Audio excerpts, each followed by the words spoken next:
Finally, the Logitech MX Master 4. There have been a lot of leaks of this mouse. I also have the 3S, the MX Master 3. I also have the Logi Lift, and I have the Magic Mouse, the trusty Magic Mouse. I'm one of those crazy people that loves the Magic Mouse and actually finds it comfortable. But that doesn't mean I can't appreciate something like the MX Master series, which is very, very popular. There's no denying that. A lot of people love it. A lot of people are obsessed with it. A lot of people find it the ultimate productivity mouse. Not much has changed though from the MX Master 3. I think a lot of people were expecting some big changes, but it's more kind of refinements rather than big changes. If you're someone who has an MX Master 3, I'm not sure it's worth the upgrade, but we'll see after I've used it for a few days and tested it out. I actually didn't look at what's on the box. We do have USB-C and it also has quick charging. You can get 3 hours of usage from 1 minute of charge, which is pretty good. Oh, the USB-C cable is not included, surprisingly. A full charge lasts 70 days. And then we also have the new haptic sense panel. But other than that, I think it is very similar. So let's get into this thing. Let's open it up like so.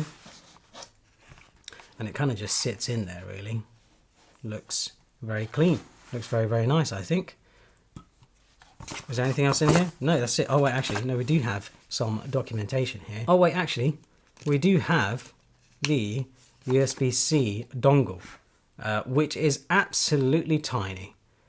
There isn't anywhere to store that on the mouse, is there? This is the only thing. I wish you could store this somewhere inside the mouse when you're not using it, because that is it's just going to be so easy to lose. There we go. Oh, that's very smooth actually. That's really smooth. We have some sliders on the bottom. We can see actually the difference between the two designs is quite significant difference actually. We have the ability to choose 3 different devices, pair up to 3 different devices. USB-C port remains in the same place. I've also just noticed the top buttons are translucent in some way. They have that sort of translucent, transparent look that is quite in right now. When it comes to buttons, we have the sort of thumb pad here, which it looks like they've actually moved the whole thing to be a button rather than just here. And then we do also now have 3 buttons instead of 2, which is nice to see. We have the horizontal scroll wheel. To me, actually, it's in a nicer, more accessible position, giving you more to move it. Yeah, I like that. That's a nice change actually. The side of the MX4 does have this nice grip now compared to the MX3. The MX3, it kind of just felt like the whole thing was a grip, but with this, it looks like they've made sort of this bit more of a plasticky, more of a hard wearing material, and then they've left this as rubber, and then the rubber thumb part, and then the mouse clickers as well. In the hand, as comfortable as you'd expect. I think if you're someone who's used the previous mice, it's gonna be very, very comfortable. I do like the design changes. It just looks more refined, more finished, more premium compared to the previous model. If we compare it to the Logi Lift, which is one of my favorite mice, purely because it rotates your hand. So you can see your hand is more sort of palm down on this and then palm up, well, palm sideways on this, which is more comfortable how your hands would rest on a desk. I really do like this mouse. This is one of the best mice that Logitech make for ergonomics. It doesn't have as many buttons or doesn't have the horizontal scroll wheel and stuff. If you don't need that, honestly, like this does a good job. And then of course we have the Magic Mouse, which is the most hated mouse, but it's the one I use the most, and it's the one that I actually find the most productive, purely because it has one feature which no other mouse has, and it's the touchpad on the top. So using the touchpad on the top, where you can horizontal swipe, vertical swipe, and sort of move diagonally, especially on sort of like a design app like Figma or Framer or something, being able to quickly swipe around without having to select the hand tool and then sort of click down and move. For me, stuff like that is just genius. So many Mac apps also utilize the Magic Mouse to its full potential, where you just get all of the functionality that the Magic Mouse has to offer. So that's why I really like the Magic Mouse and why I continue to use it. I've been using it 15 years now, which is wild. 15 years I've been using the Magic Mouse and I've not had any ergonomic issues. For me, it's comfortable. I know for some people that's going to be insane, but I think that's the beauty of having different mice options. If something isn't comfortable for one person, there are usually other options that you can find to see if they're comfortable for you. I'm going to try this out for a few days and then share my opinion. 1 week later. So it's been around a week now that I've been using the MX Master 4. And I'm not going to lie, I am super, super impressed by this thing. But there are also a few things that are a bit annoying, which I want to cover as well. But before we get into that, let's cover other stuff about this mouse. Comfort. So naturally, this mouse is super, super comfortable. Is it the most comfortable? I think because I'm so used to the Magic Mouse, I do actually find it quite big and bulky. That doesn't necessarily mean it's a bad thing. I think for most people, I'd say like 95% of people, they are going to find this mouse very, very comfortable. To make the most of this mouse though, you do need to download the Logi Options software. I've heard so many complaints about the software. I've heard a lot of people sort of argue against the software. Why do you need a software for your mouse? You don't actually need it. Like, you can use it without the software. You don't have to install anything in your computer, but it will just generally sort of act like a normal mouse. The Logi Options software really does enable so much more stuff with this mouse, so many more options, so much more customization. I've not had any issues with it.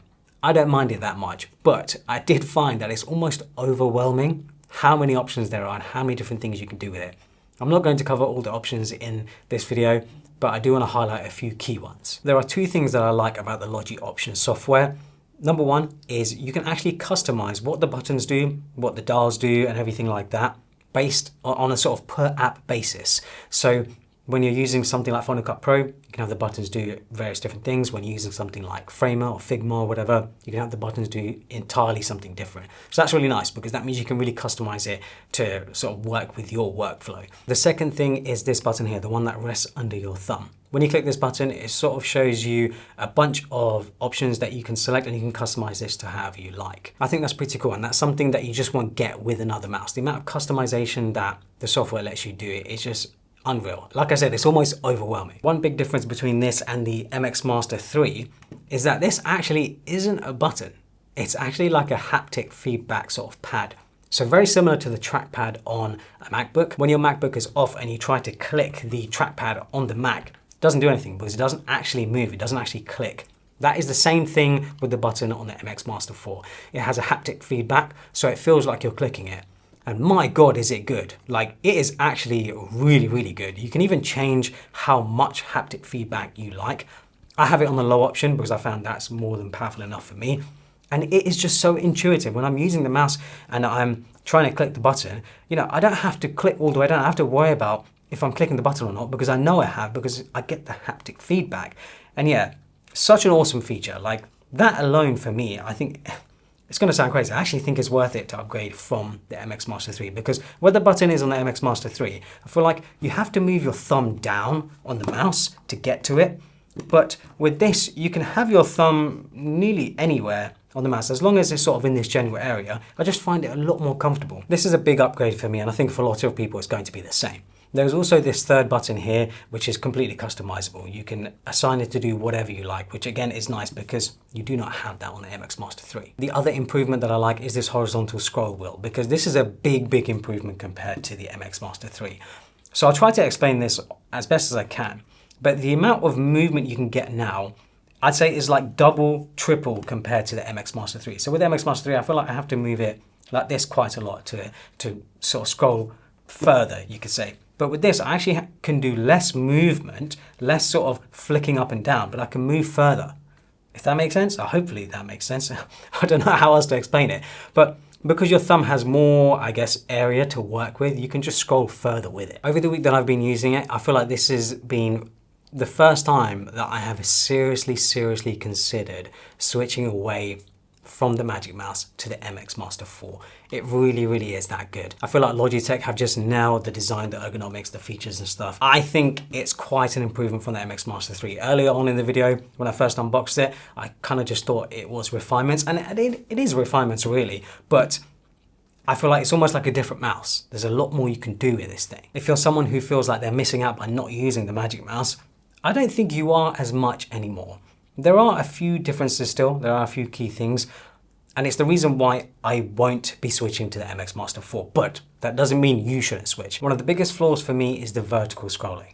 So the vertical scrolling animation on the screen on my Mac, the differences between the two mice is night and day. The vertical scrolling almost looks jerky, feels jerky, just doesn't feel smooth. With the Magic Mouse, the vertical scrolling is just so much better, it's so much smoother, and it has that sort of springy easing effect, so it really feels like you're sort of flicking. The MX Master just doesn't have that, unfortunately. And because the top of the Magic Mouse is a trackpad, like I said, there's just a few more gestures, a few more things you can do. Now, you can basically implement a lot of those gestures on here. But after using the Magic Mouse for so many different years, it's so hard for me to sort of completely switch. I think it will actually just take me more time. But because of that, I kind of think to myself, why switch? Like, I'm happy with the Magic Mouse. It does what I need it to do, and it's comfortable for me. But like I said, not everyone's going to find it comfortable. And also, the charging design, let's be honest, the charging design is just silly on the Magic Mouse, isn't it? It's nice having the charging port here because you can use the MX Master 4 at the same time. But the charging experience actually, even though it's silly, the design is silly, it doesn't really impact my workflow that much because it charges really, really quickly. Like in a couple of minutes, you get hours of usage, no problem. So when I do get the notification on my Mac saying that the Magic Mouse is low, whenever I just go grab a water or just go for a walk or whatever, just take a 5-minute break, I can plug in the mouse and sort of just let it charge. And then when I come back, it's completely fine again. It just charges so quick. Big design flaw in the charging design, but it's actually not much of an issue as people think. So yeah, I won't be switching for that. I will be sticking with my Magic Mouse, but I'm not gonna lie, this is such a good mouse, and I just would recommend it over the Magic Mouse to most people. Just because I use something and I enjoy it doesn't necessarily mean other people will. So when people ask me, hey, what's the best productivity mouse you can get, whether it's for Windows or Mac, this is the one. Like, this is the option you should be going for.